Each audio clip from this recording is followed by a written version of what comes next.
Hi friends, இன்றைக்கி நம்ம மோர் ரசம் செய்ய போகிறோம். அதுக்கு நம்ம காமூடி தேங்காய் எடுத்துக்கிறோம். அதோட 3 மிளகா,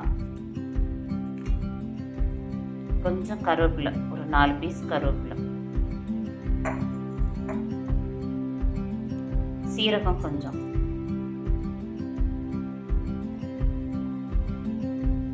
மஞ்சப்பொடி கொஞ்சம்,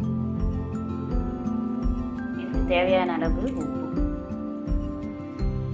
2 ஸ்பூன் இருக்கிற மாதிரி பொரிக்கடலை.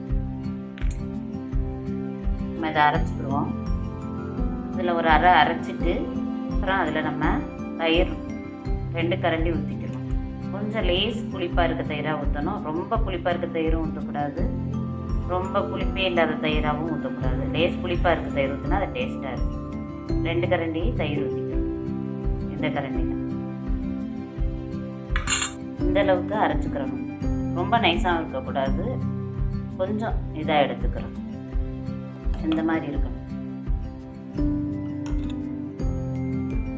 கடுகு கருவேப்பிலை, நல்லெண்ணெய் ஊற்றி கடுகு கருவேப்பிலை பெருங்காயம் 3 தாளித்து இதில் ஊற்றிக்கிறணும். இப்போ நமக்கு மோர் ரசம் ரெடி ஆகிடுச்சு. ரொம்ப டேஸ்ட்டாக இருக்கும். சாதத்தில் போட்டு பண்ணி சாப்பிட்ற இந்த அளவுக்கு நம்ம தண்ணி ஊற்றி நல்லா இதை கரைச்சிக்கிறோம்.